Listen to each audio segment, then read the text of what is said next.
Please confirm if I'm clearly audible to all of you. We can start then.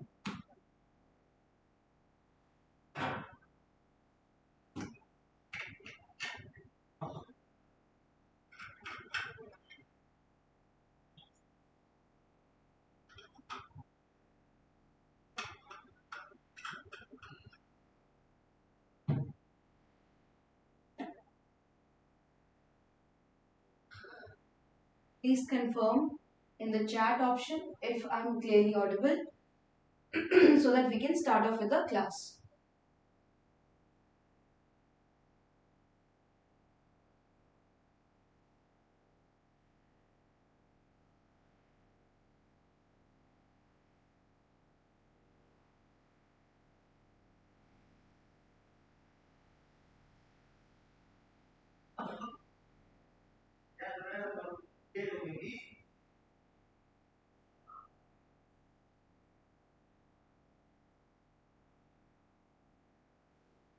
Okay. So I assume I'm audible. Fine. Good afternoon, everyone. Today is basically an introductory session for your urban planning. Now, all of you, whosoever is preparing for HPSC Assistant Town Planner job position or basically any planner position job. Now, we are not talking about your architecture positions because as you must be aware that for architecture positions, generally you don't have the planning part. Okay, you don't have the planning part.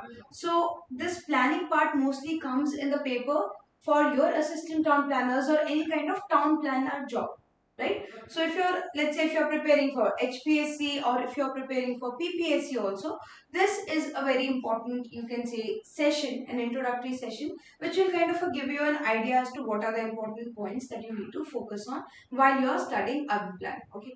Now, in this session, this is basically a small session in which I will give you an introduction, you can say an introduction to the planning aspect. Okay.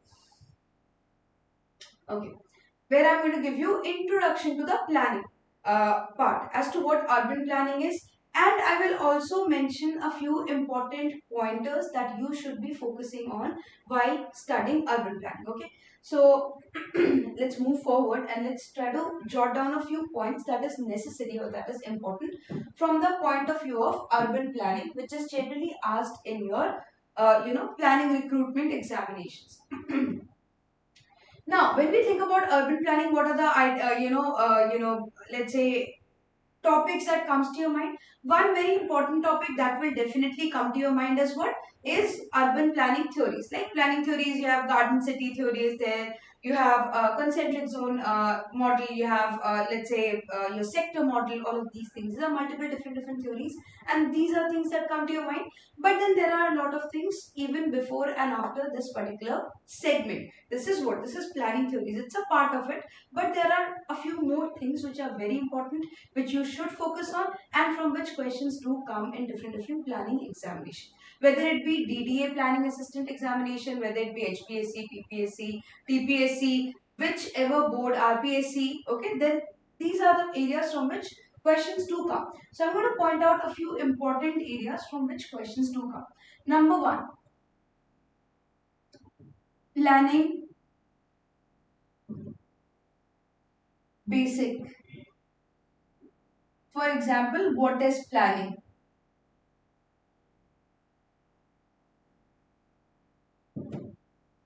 Types of plans, urban areas, specifically we talk about classification of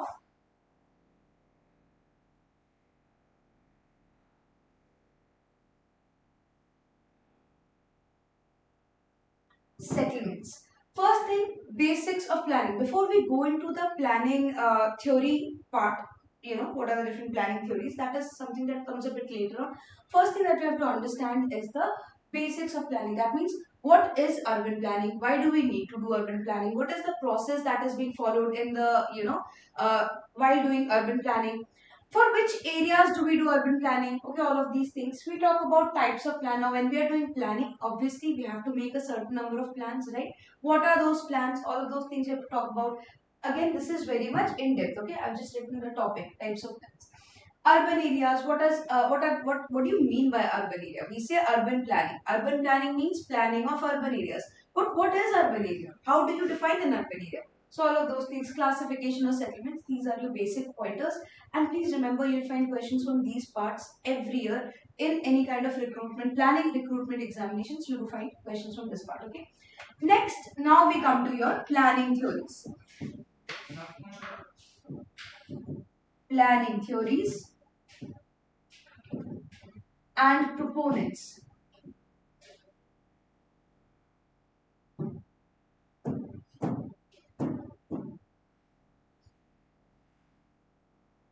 There are different kind of planning theories. There is a lot of different planning theories given by, let's say, Patrick Gillis. Okay, we have valley section, we have the Gittisian triad, we have conurbation, we have the diagnostic survey, conservative surgery. All of these things given by Patrick Gillis. Similarly, we have, let's say, the linear city concept given by Arturo Soria Vermata. Then we have garden city concept. We have, let's say, broadacre city. We have radiant city. Your contemporary city. There are multiple different types of theories. Simultaneously, there are some economic theories also. Let's say your growth pole theory, your urban agglomeration, or not urban agglomeration. Basically, you can say your economy agglomeration. Okay, all of these things. These are different growth core periphery theory. You have, these are a few, again, you can say in-depth kind of a theory from which again questions can be asked. Okay, not very like, see, garden city and all are very common, but core periphery, growth pole, these are not very commonly asked but can be asked. So we have to focus because these are also very important. Okay, then we have the Zipf's rank size rule. We have Walter Cristallo's. You have the settlement theory based on your rank, where you kind of give the rank and everything. Okay, so central place theory, basically Walter Cristallo's. All of these things come into play. Now, when you read about this, what you have to keep in mind is, don't just read the name of the theory and the name of the proponent. That part is already done. We are way beyond that part. Okay, we have to also go in depth and we have to look into it. For example, if I talk about Walter Cristallo's central place theory, then we just don't have to know about central place. We also have to know about the different kind of concepts of, let's say, threshold. Let's say, what is threshold, what is range, what are the k values for different kind of areas, market k value for market, principal k value for administrative. All of these things you have to look into the k values also. Simultaneously, we know what is a garden city, but garden city, Ebenezer Howard, done and dusted? No, that like, we know it's 5:1 kind of a thing, like 5,000 acres for your garden area and 1,000 acres for the city area. Then we know 32,000 is the population for which it is designed. You also have to keep in mind which is the first garden city. You have Letchworth, you have Welwyn, who is the planner of Letchworth, who is the planner of Welwyn. You have to go in depth. Okay, see, there's a lot of competition, so nowadays even the standard has risen a bit. Okay, you won't get very direct questions except for a few examinations where there are certain direct questions which happen. Okay, so theories and proponents is there. Number third is planning of cities. Now, for those of you who have basically attended the HPSC PYQ solving session, you must have seen that there was in-depth question asked about you, Chandigarh. Now, there are certain cities, let's say Chandigarh is there, Jamshedpur is there, Gandhinagar is there, you have Radburn, you have Brasilia. These are certain cities for which we looked in depth into the urban planning concept. That means, what was the planning concept behind these things, okay? Specifically for HPSC, please look in depth into the Chandigarh planning. That means, what was the idea behind planning of Chandigarh? Because that is an important city when we talk about Haryana. Okay. And then finally, we can say important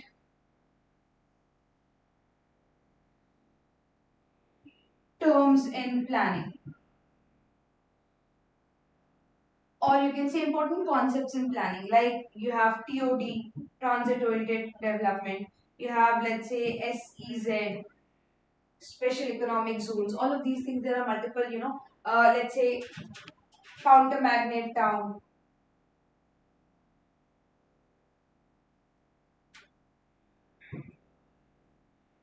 satellite town.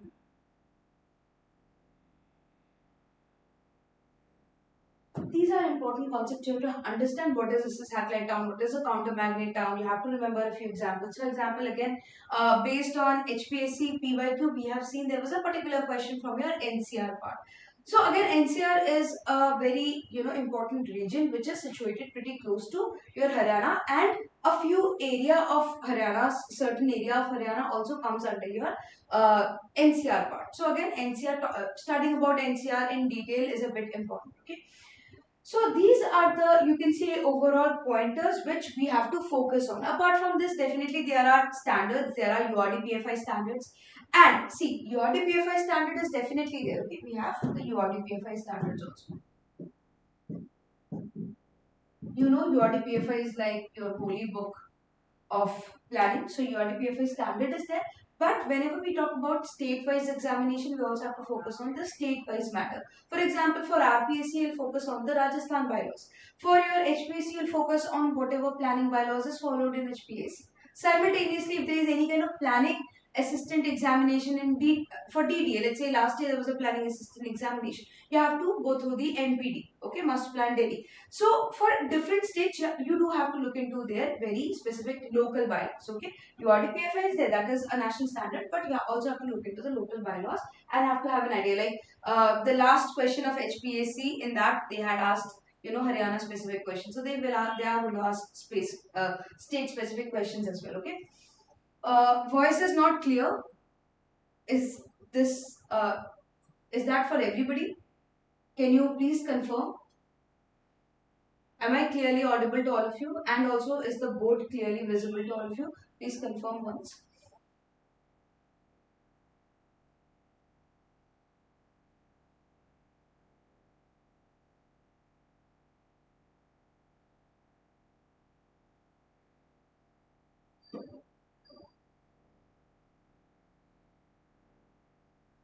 Voice is audible, right? Voice is clear, right?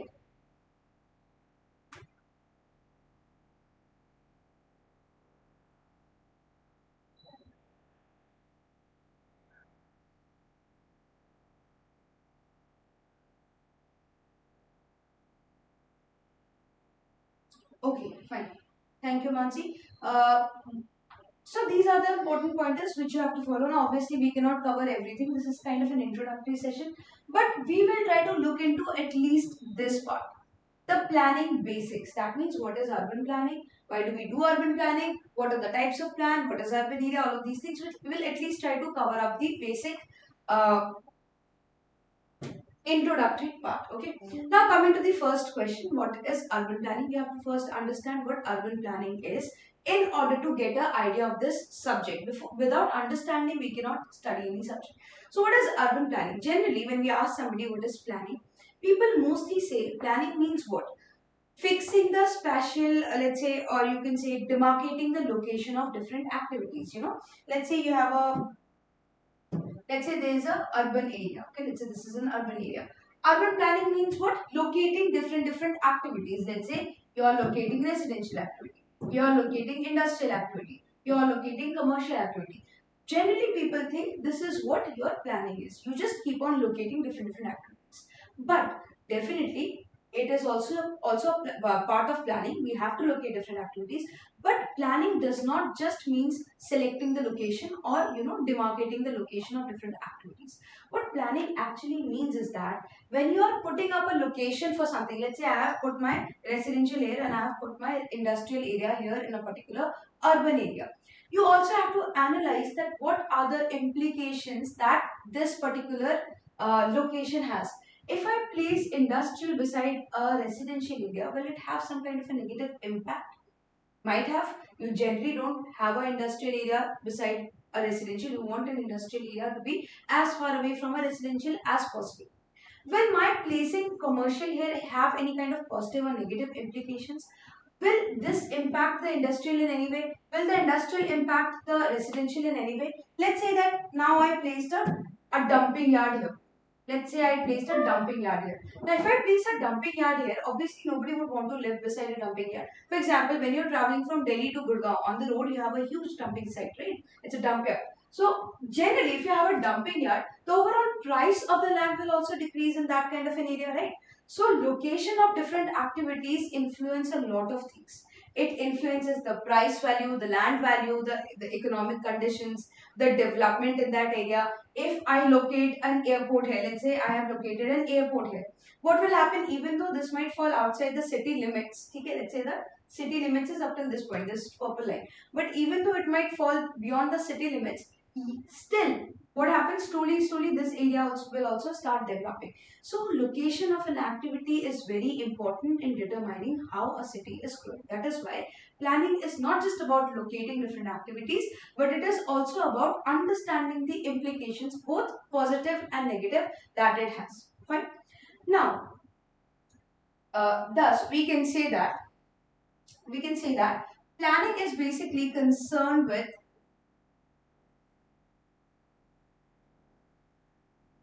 social, economic, and environmental implications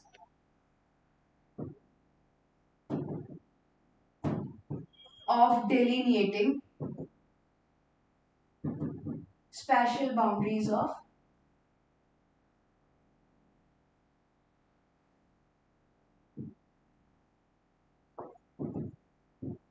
different activities.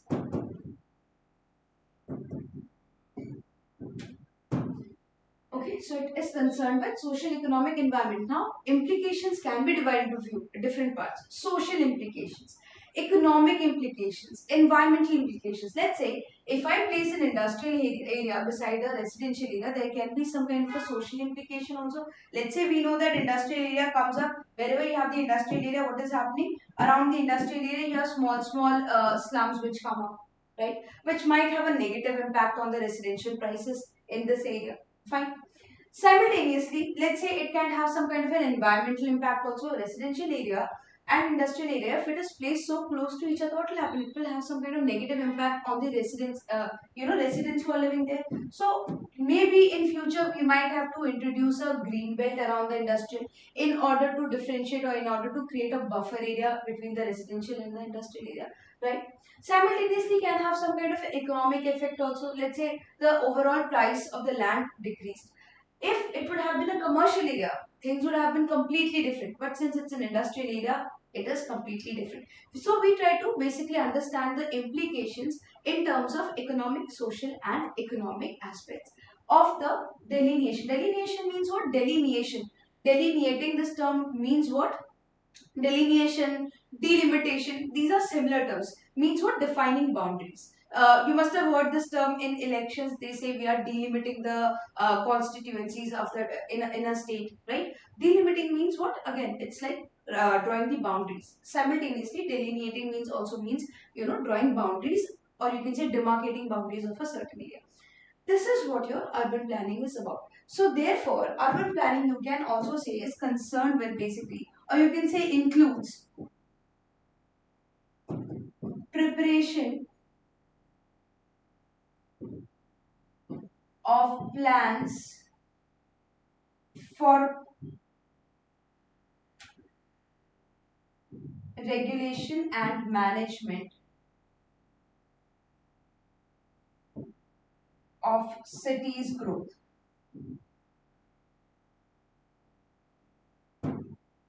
Basically, under planning, what we do, we prepare different kind of plans. Under urban planning, we prepare different kinds of plans with the help of which what we are doing, what is our aim?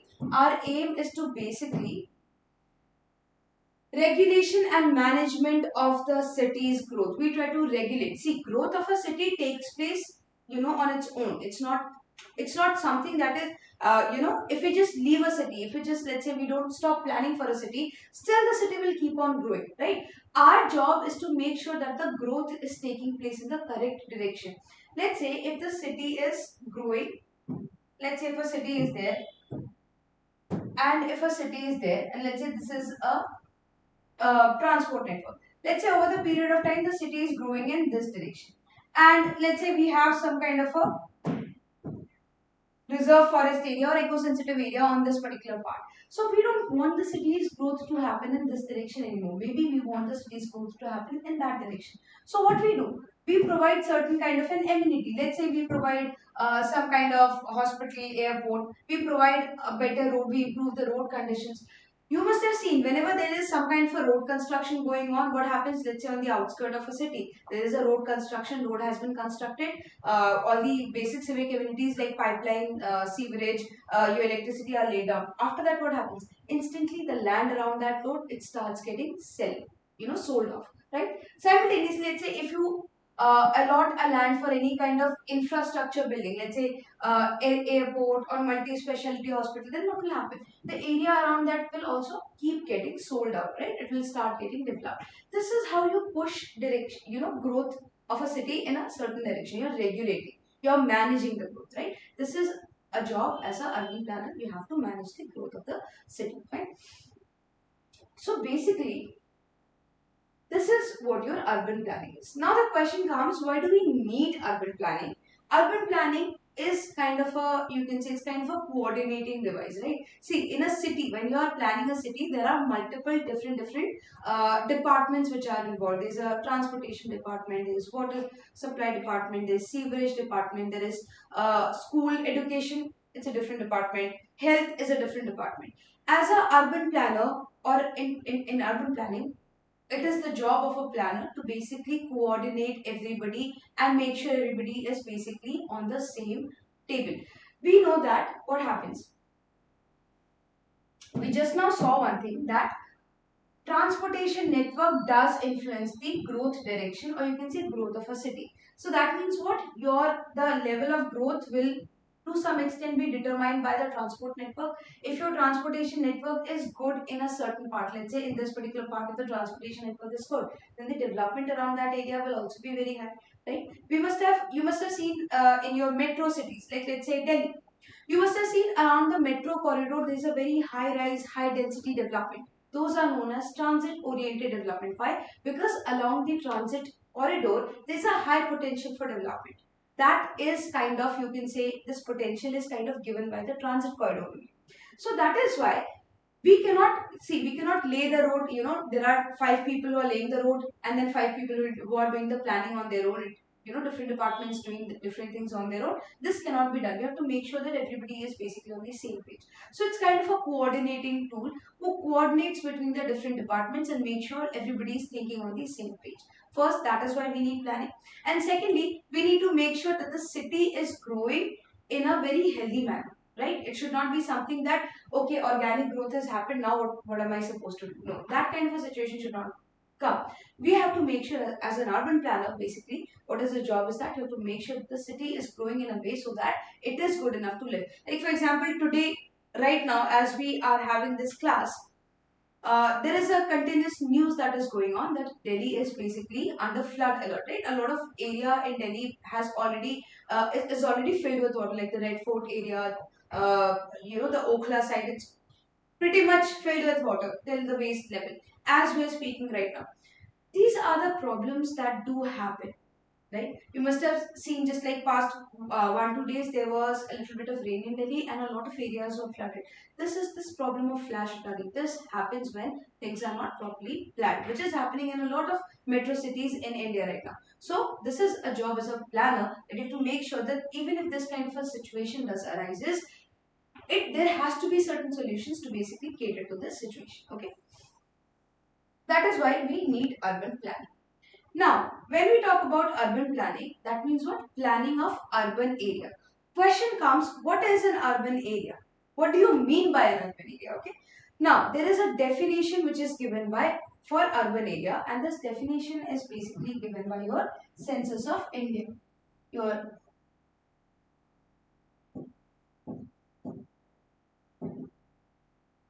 So there's a definition which is given by Census of India. Now there are two definitions.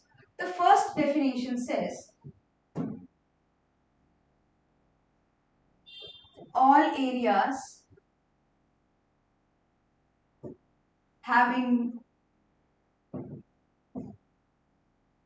municipality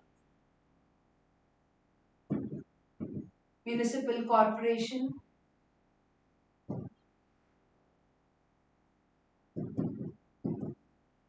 municipal council,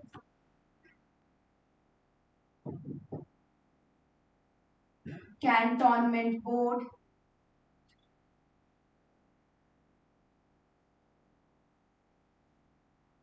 notified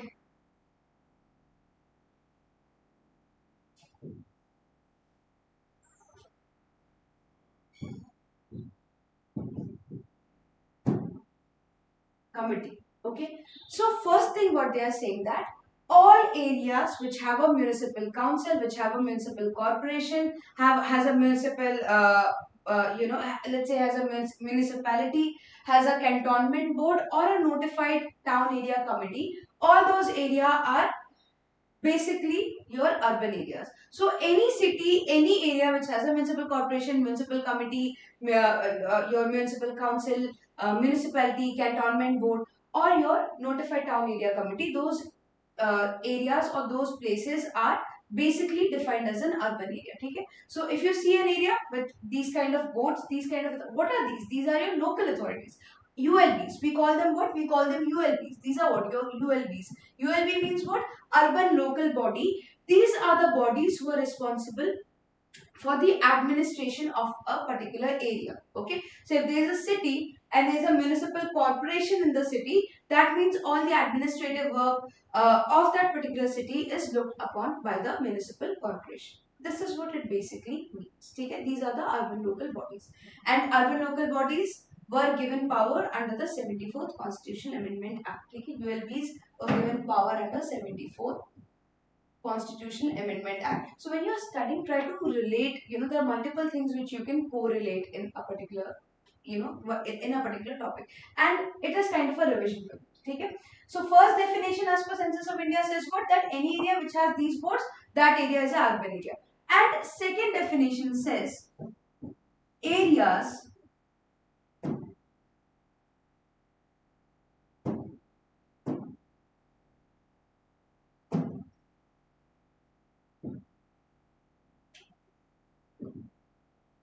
which fulfill the following criteria.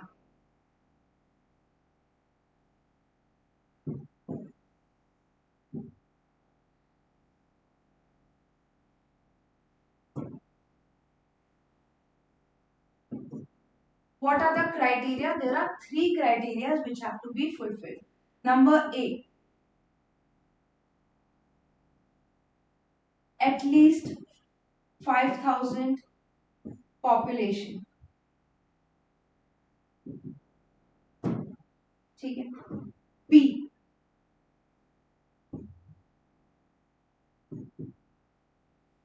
at least 75% of male population engaged in non-agricultural activities. And third, C,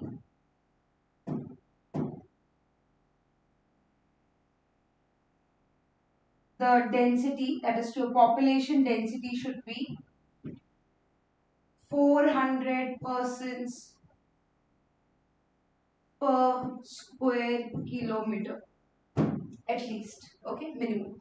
These are the three criteria. That means any area which has at least minimum of 5,000 population, not less than that. Secondly, at least 75% of the male population, okay, male working population, not just male population, but male working population. Okay.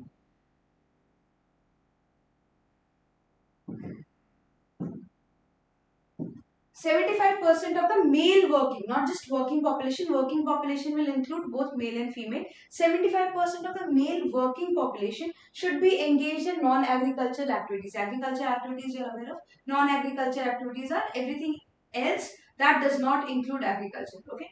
And third, the minimum density should at least be 400 persons per square kilometer.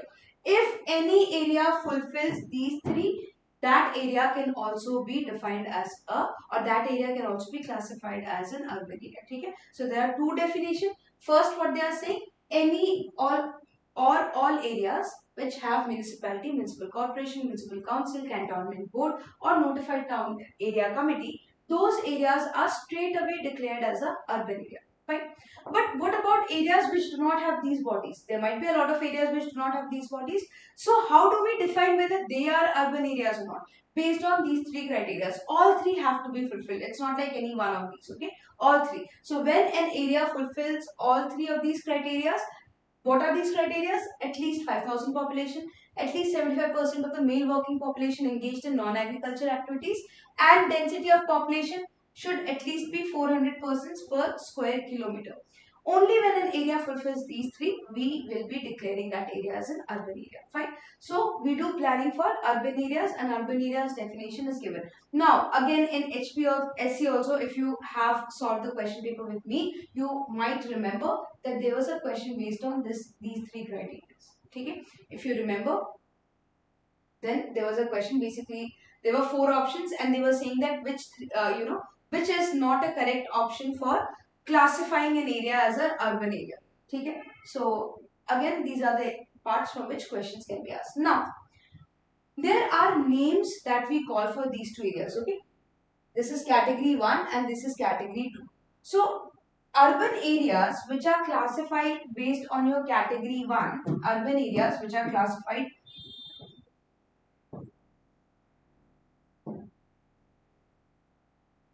based on your category 1, those are known as your statutory towns.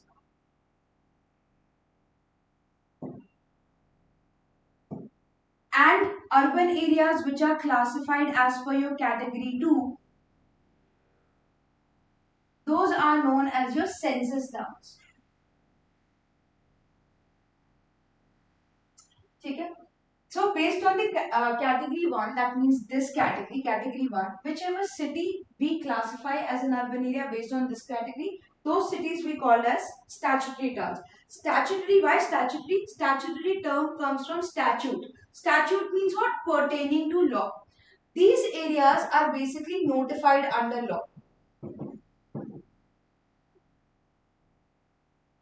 That means under the law, those areas are notified. There is a notification which is released declaring that this particular area is an urban area. That is why we call those kind of areas as statutory town. And the areas which we classify as an urban area based on category 2, that means basically this particular area where you have three subcategories, those kind of towns are known as census towns. Why do we call them census towns? Because they are based on your census data.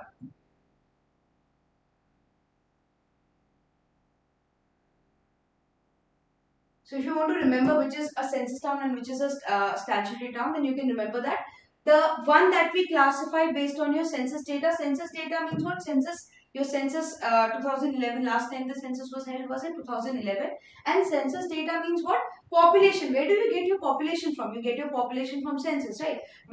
From where can you find the population density? If you know the population, you can find the population density. Again, population density you already get in the census, right? Simultaneously, where do you get this working population, this data, from where do you get it? You get it from census, right? So all of these data you get it from census. That is why, since we use census data to classify this kind of an census towns. Okay, so these are the two types of towns: census towns and statutory town. Okay, if you're having any doubt, you can ask in the comment section. Fine. So now there are two very important terms that we talk about when we study urban planning, and those two terms are urban agglomeration and outgrowth. Quickly going through that, this is the definition which is used in URDPFI. See, everything that we study based on the URDPFI definitions only. With definitions and all, you don't have to look into your individual or respective state-wise bylaw. For that, you can refer your URDPFI. Okay. So first, let's try to understand what an outgrowth is. You must have heard this term outgrowth. Basically, in a very simple term, if I have to explain what an outgrowth is, outgrowth means what? You have a city, okay, and outside let's say this particular is the boundary of the city. Okay, the one which you are seeing, this is the boundary of the city. And outside the boundary of the city, that is near the city only, near this particular urban area only, but outside its boundary, we have another smaller unit. It can be a small village, it can be a hamlet, it can be a block, anything which is coming up. Let's say a small university campus in Noida on the outskirts. Like now that is not the outskirts, but initially there were a lot of outskirts area where there was a lot of university which was built, university campuses. Similarly in your city also sometimes it happens that on outskirts they construct university campus. Let's say some kind of cantonment area. Sometimes you must have seen cantonment area situated outside the municipal boundaries, or let's say some kind of a port area, right? If we talk about Kolkata, then Kolkata city is there, but the port area is it's far from the city. It's not like in the city, okay? So it can be any kind of area. It can be a small village, it can be a hamlet, it can be a university campus, it can be a hospital, let's say a medical campus, or it can be a defense area. So any smaller area, smaller unit, this is what we call we call it a unit. Any smaller unit which has come up near a town or near, let's say, an urban area, but outside its limit, okay, those kind of areas we call it as an outgrowth. It's kind of a, you can say, the outskirt of the city. In very simple terms, if you have to understand, outgrowth is basically outskirt of a city. It can be anything: village, hamlet, university campus, defense campus, port area. It can be anything. Basically something that is some kind of an area which is developing. It's in a developing phase. It has come up near an urban area but outside the limits of an urban area. But there's a catch here. This area should have at least a few urban features. Urban features in terms of your amenities. Like, let's say the roads are properly, urban in feature. Urban in feature means what? What are the civic amenities which are present in urban areas? Water supply is there, electricity is there, road network. These, a few features should have a few urban features, okay? It should not be a complete village, like there's no road, no electricity, nothing. Those kind of areas are not called as your outgrowth areas, okay? So in future, there are chances that maybe over the time, the city can grow and it can basically engulf this outgrowth area into itself and become a huge area. This kind of an area is known as an outgrowth area. Okay. Now let's look at the definition which is given. An outgrowth, which is also referred as OG, is a viable unit. I just told you it's a unit, such as can be village, hamlet, block made of such village or hamlet, and clearly identifiable in terms of its boundary and location. So it should be something that can be identified based on its boundary. Should have a distinct boundary basically. Okay.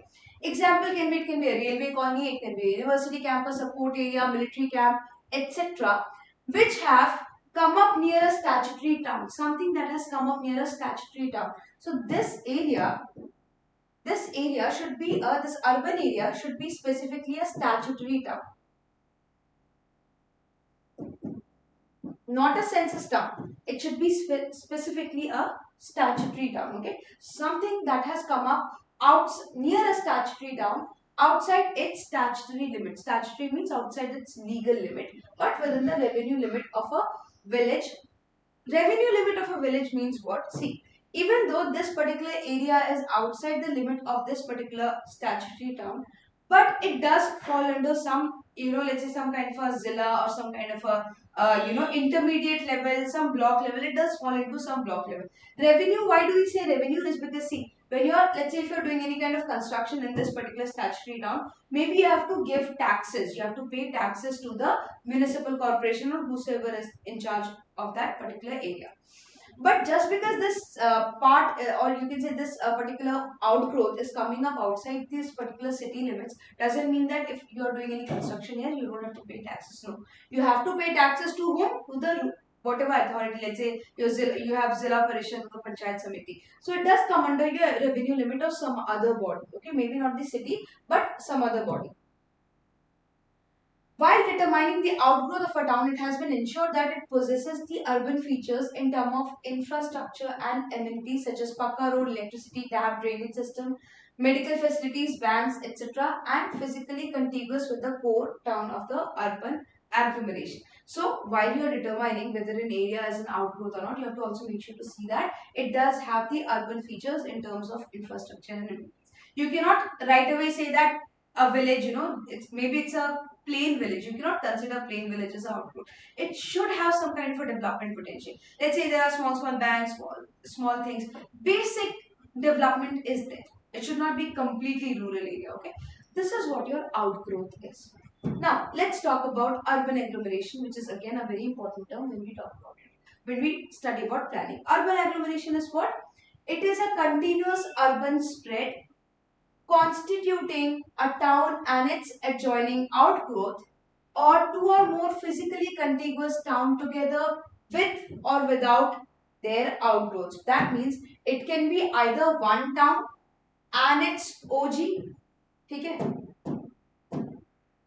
So let's say this is a statutory town and OG.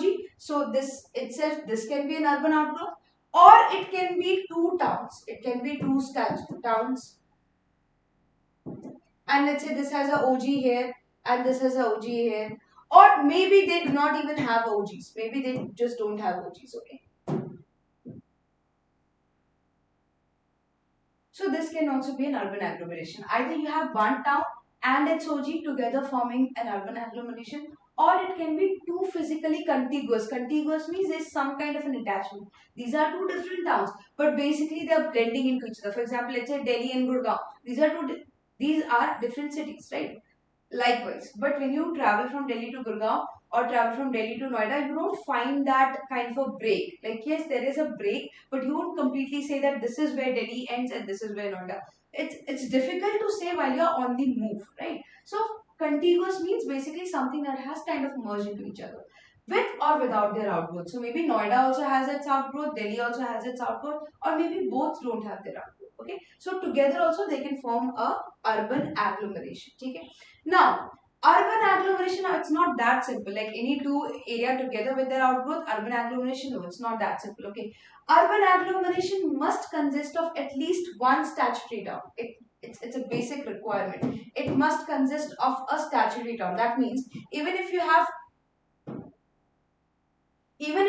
two towns together, at least one of these towns should be a statutory town. If both are census towns, then we cannot call this kind of an area as urban agglomeration. At least one has to be a statutory town, and the total population of that statutory town should not be less than 20,000 as per your 2001 census. Okay. Examples are Greater Mumbai agglomeration, urban agglomeration, Delhi urban agglomeration. So these are small pointers which you have to keep in mind. You know what an urban agglomeration is, but you should also keep in mind that in an urban agglomeration, at least even let's say if there are three cities, okay, in this particular urban agglomeration, let's say there are three cities. One town is here, one town is here, one town is here. So at least any one should be a statutory town. If all three is a census town, then we cannot call this area. Maybe this is forming a kind of an area, but we cannot call this as an urban agglomeration. At least one should be a statutory town, and the total population of this town should be at least 20,000, like not less than 20,000. More than 20,000, fine, but at least minimum 20,000. Okay, this is basic requirement of a urban agglomeration. So with this, we have basically understood what are the different kind of areas. What is urban agglomeration, urban outgrowth. Now again, apart from which a lot of questions is asked is the range, is the different kind of settlement classification. Now when we talk about classification, there are two types of classification. Again, this is based on your DPFI. There has been questions asked based on this classification. Okay, so do not miss out on this particular point. This is again very important.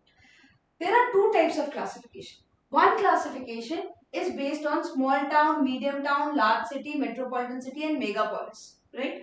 And the second classification is basically based on class 1 city, class 2, class 3, class 4, class 5, based on numbers. So these are two types of classification. You have to keep in mind, what you have to remember here is, first thing you have to keep in mind the name and the corresponding population range. That means if I say small town, further divided into two types, small town 1 and small town 2. Small town means what? Small town is a transitional area. Any area which is transitioning from a rural to urban. So you must have seen some areas, they were rural area, but now they are, let's say, there's some kind of an industry, let's say this is a rural area, but then somebody came and build the industry here, because of which a lot of development is going on, a lot of rapid development is going on in this particular area. So that kind of an area, what is happening, it is basically transitioning from a rural into urban. So those kind of areas are known as transitional area. And who is the local body in a transitional area? Who is the authority? Who is the urban local body? Your notified town area committee. Notified town area committee, we just now talked about notified town area committee. I hope you remember when we were talking about this. Remember? Notified Town Area Committee. Notified Town Area Committee is also known as Nagar Panchayat in Hindi. So small town 1 ranges 5,000 to 20,000. Small town 2 ranges 20,000 to 50,000. Medium town again 1 and 2, 50,000 to 1 lakh. Medium town 2, 1 lakh to 5 lakh. Large city 5 lakh to 10 lakh. Metropolitan city 10 lakh. Again metropolitan city is of two types.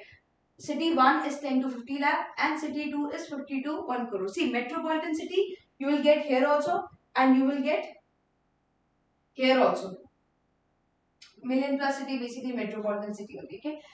Any city having a population more than 10 lakh is known as a metropolitan city. Okay. And then you have megapolis. Basically, any city having a population more than 1 crore is your megapolis. Okay. Also try to keep in mind the governing authority. Obviously, as you keep on moving, see, Nagar Panchayat or the notified town area committee, that is for the smallest area. Then as you move to a little bit more bigger area, you have got municipal council. And then for the biggest urban area, you have the municipal corporation. Okay. Or the metropolitan planning committee, whichever authority is there. Sometimes you have metropolitan planning committee also.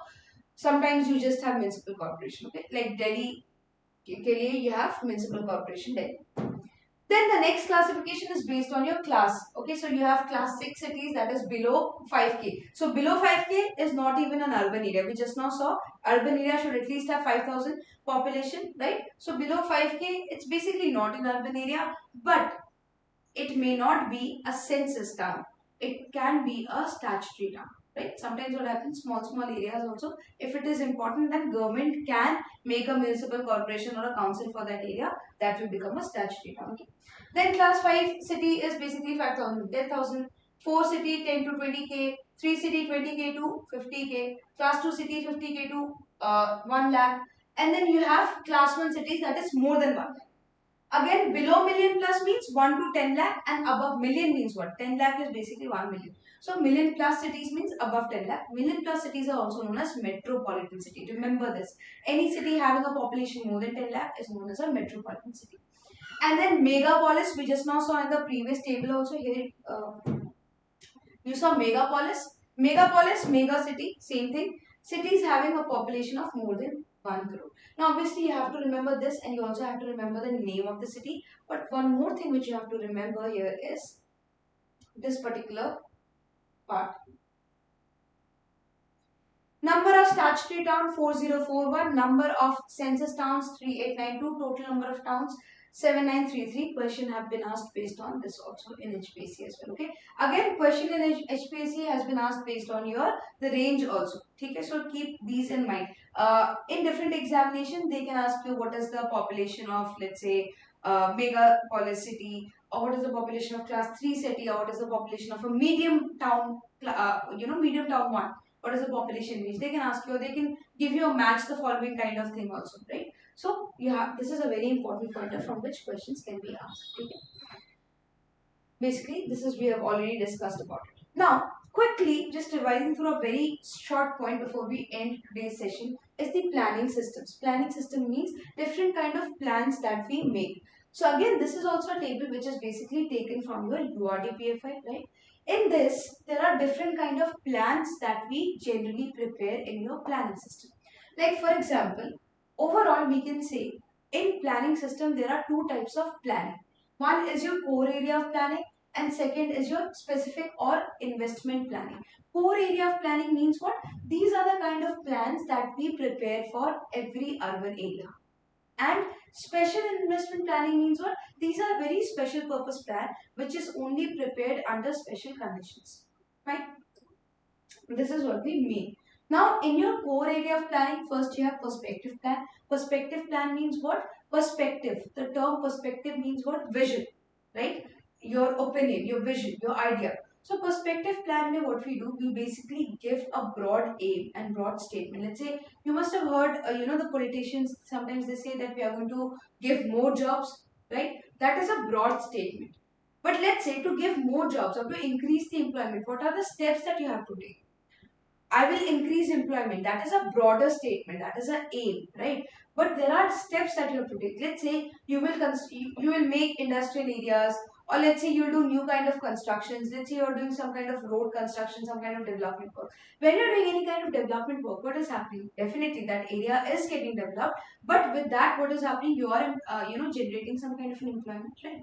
So perspective means what? Giving a broader statement. That means we are going to do this. The aim is this. Okay, this is perspective plan. Again, time frame you have to remember. So planning is generally done for a very long period of time. It's not done for 1 2 years. It's generally done for your 20 to 30 years. Okay. Then regional planning. Regional planning means what you are planning for an entire region. Let's say this is a state. Let's say this is some state in India. And in this state, let's say there is one city, another city, and then there are small towns here, and then there are small rural areas here. Okay, different places there. Now this particular area, this entire area can be considered as one region, right? Now in this region maybe there is a river that is flowing. Now you cannot say that just because this city is big, that is why the river water will be used by the city. Or let's say there's some kind of a reserve forest area here, some kind of a green area here. So just because this city is big, only the big cities will use, you cannot say that. Every single settlement, every single person living in this region has equal equal right to use all these resources. So regional planning means what? You basically try to understand the resource allocation. That means which are the resources which are available, and you have to make sure this all the resources is being properly utilized by the different settlements in this area. Now maybe these two cities are close by. Let's say this is an industrial city. So industrial city means what? A lot of goods will flow from here to here, right? A lot of good will be manufactured here, and the good will move from here to here. Maybe this is a market town. A lot of people will move from here to here from small towns nearby also, because this is an industrial area. So a lot of people will go to this area to work. So there is a flow of people towards this industrial city, right? There is a flow of money in the industrial city. So you have to understand the flow direction. That means from where to where are the people moving, from where to where are the goods or the commodities moving, and from where to where is the money moving. That means what is the direction of the monetary flow, what is the direction of the goods flow, what is the direction of the people's flow. Based on this also you try to, let's say if the industrial good is being transported to this particular city, you have to have a proper connection of transport network. Otherwise the transportation will not take place, right? So if the transportation is not taking place, the region will not develop. Only if there is a strong transportation between these two cities, maybe even this particular area will also start developing, right? So that is why these all things have to be taken care of in a regional city. So in a regional area, you talk about entire region, and this region can have multiple towns, multiple cities, multiple small rural areas in this. Then we have development plan. Development plan is, now we are from the region level, we have come down to individual city level. Okay, now we have come down to a smaller level, city level. So we basically prepare the plan for the city, the overall development plan for the city. And when we talk about development plan for the city, we talk about your physical infrastructure like transportation, road network, your electricity, sewerage, all of these things. And we also talk about your social infrastructure, your health system, education system, your finance system, banks, all of these things, parks, community facilities. And we talk about the environmental impact, we talk about economic development, policy making, all of these things. So everything is given in depth in your development plan. That is your city development plan. City development plan is also known as your master plan. So in some areas it is known as, just a second.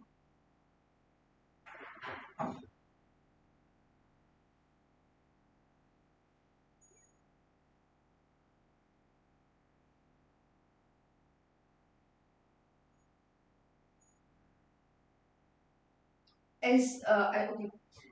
I hope the board is clear to all of you.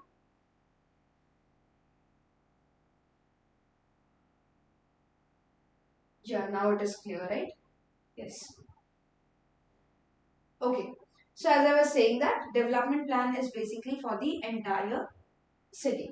And then we come to the local area plan. That means even inside the city, we are focusing on a certain area. Let's say in Delhi, we want to do the redevelopment of your Chowk area, Chani Chowk area. So that is a local area inside Delhi. That is a specific zone inside Delhi on which we are focusing on.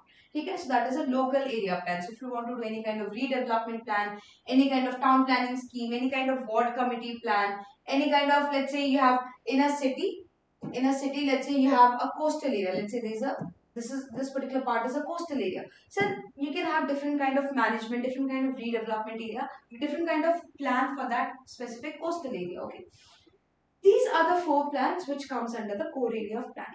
Then we have the specific or the investment planning. I told you specific and investment planning is for a very special purpose. It is specifically built for a specific purpose. Let's say the first one that you have is the special purpose plan. This is a kind of plan which is made for very special purpose. Let's say your comprehensive mobility plan, CMP. Comprehensive mobility plan mein what happens is that whatever transportation network, all the mobility network in a city is detailed out. Transportation network will be detailed out, and everything about that network will be given in detail. For example, what is the traffic volume on this particular network? What is the traffic density on this particular network? What is the traffic volume during peak hour? What is the traffic volume of peak hour? Okay, what is the condition of the road? What is the condition of the pedestrian facility? What is the condition of the parking facility? Everything will be given in depth in your comprehensive mobility plan. So if you specifically want to focus on transportation, you look into the comprehensive mobility plan. Then you have the let's say disaster management plan. If your city is located in a disaster prone area, then maybe you have a specific disaster management plan. Like for example, you must have seen the recent earthquake which took place in Turkey. One of the major reasons for that was what? Basically, what happened there was the main destruction, the reason for that was, a lot of buildings, they were not built according to the earthquake, bylaws as per the earthquake prone area. They were actually built for a higher height. But that much height was not allowed. That is why all of those got demolished when there was an earthquake, right? Simultaneously, if you have heritage area in the city, you can have a separate heritage conservation plan. You can have an environment conservation plan. If your city is a tourist area, you can have a tourism plan for the city. So very specific kind of purpose. Okay, it serves very specific kind of a purpose. Then you have annual plan. Annual plan, from the name only you can understand, means this is a plan which is made for 1 year, one entire year. Okay, annual plan. So 1 year means what? You must have heard about the budget, right? The budget which comes in the month of your February. The budget is announced, right, in the Lok Sabha by the finance minister. In the budget, what do they say? They say that previous year, these are the different, departments. We had given this much fund to the different departments, and this is the expenditure that they did in the previous financial year. Simultaneously, in the upcoming financial year, this is the different departments will give this much, will get this much amount of funds, and the expenditure has to be done accordingly. Basically, talking about the budget aspect. Simultaneously, in a year, you have different in a city also, or in an urban area, you have different departments which are working. Let's say you have municipal corporation, you have water board, you have housing board. These are the different boards which are functioning, and every board, you may have a transport department as well, and every department has their own fund allocation, has their own budgeting which is going on. So overall, a budget allocation is done for the entire year, and they talk about the fiscal resources, basically the monetary aspect of it, right? That how much amount you're giving to different departments. Previously, what was the rate of expenditure? Did they did they do any kind of over expenditure, or did they stay under their range of expenses? All of these things you talk about. So in this, you always obviously have investment plan. That means in this future financial year, what are the areas in which you want to invest? Let's say I want to do some kind of riverfront development project, or let's say I want to invest in the road network, so I'm giving the road network department more money, all of those things. Okay. And then audit and monitoring. Audit means what? You're auditing how actually, like, let's say on the papers they have said that we have spent this much amount of money on these things, but actually on ground, have they done all of those things? That is auditing. And then you have project and research plan. That means plan which is specifically made for a project. Let's say there is any kind of riverfront development project going on. So for that project only, you have an entire plan which you do. That means you divide the project into different phases. When will the phase 1 start, phase 1 will end, then how will you do the approval part, when will the second phase start, all of these things are basically taken care under this. Okay, so that is your project research plan. Now this is a brief overview of what these are. You have to definitely remember the time frame. See, perspective plan is 20 to 30 years. Simultaneously, regional plan is also for 20 years. Development plan again 20 to 30 years, but review after 5 years. So every after 5 years, development plans can be reviewed. Why 5 years? Because the tenure of the government in India is for 5 years. Okay. So if a new government comes in, they can review. Local area plan also simultaneously 5 to 20 years, but review every 5 years. Special purpose plan 5 to 20 years. Annual plan name में ही annual is there, so annual means 1 year. And project and research plan simultaneously 5 to 20 years. Okay. Now, another thing that you have to keep in mind is that the hierarchy. So, on the top, you have the perspective plan. Under the perspective plan, you have the regional plan. Sometimes you may have regional plan. It's not always mandatory to have a regional plan. Sometimes you may have regional plan or you may not have. If you have regional plan, then fine, you have the regional plan. If you do not have regional plan, you directly have the development plan under the perspective plan. Or else, if you have regional plan, then first you have the regional plan, then under regional plan, you have the development plan. And under development plan, you have the local area plan, annual plan, and the special purpose plan. Okay, this is the hierarchy. Then you have to be aware of the approving authority. So perspective plan, you know, it's for the entire state basically. So obviously the state government will be the one who is approving this plan. Again, regional plan also, it includes number of cities, number of towns, right? So the only authority which is above the municipal corporations and all is what? State government. Or if you have a regional development authority, sometimes you may have a regional development authority also, okay?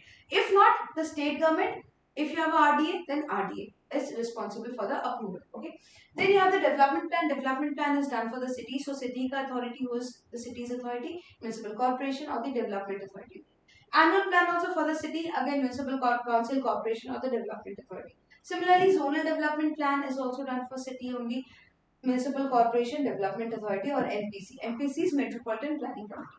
Urban revitalization, city development plan, comprehensive mobility plan, city sanitation plan, project research plan, everything municipal corporation, development authority or MPC, because all of these are made for the city only. So city may whatever small work, big work, whatever it is happening as in the city level, that will be taken care by your municipal corporation, municipal council, development authority or the metropolitan planning committee, whatever is the in charge authority of that particular area. Okay. And then you have the scale. Again, this is also very important because question, if you remember HPSC में questions were asked, they had asked what is the range of the development plan. In the HPSC, they had asked what is the scale of the development plan. So, scale of development plan is what? 1 is to 10,000 to 1 is to 8,000. So, these are some of the important pointers. Definitely, there's a lot more. In our classes, basically we have the HPSC preparation batch is also started, and in the classes definitely we look into brief. This was just like giving you an introduction about urban planning. Otherwise I have given you the important pointers in the first slide. I have already told you that these are the important pointers which you need to focus on, but I gave you a brief idea of what urban planning is, what are the plans that you make under this, how do you what are the areas classification, like how do you classify an urban area. This is the basic pointers. But in class, definitely there's a lot of things that we look into. We look into different planners, their theories. We look into different city planning. We look into different terms, definitions, all of those things. Okay. So regarding this, any kind of doubt you have? Any question? Any doubt regarding this? You can ask in the chat box.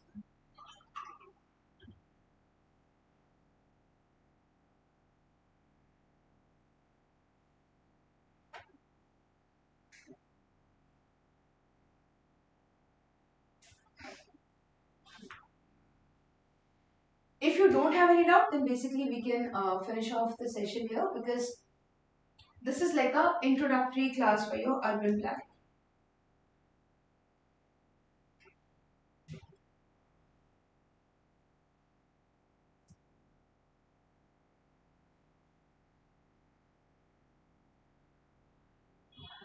Okay, I assume you don't have any doubts, any questions regarding the same. Fine, if you have, even like let's say afterwards, if you look into this video and if you think you want to ask something, you can comment down your answers below.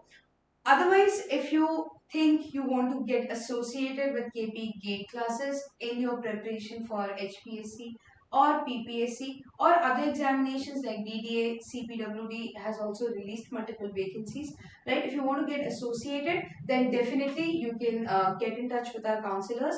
The number will be given in the description box. Okay, you can get in touch with the counselors as well. And you can comment down any query if you have.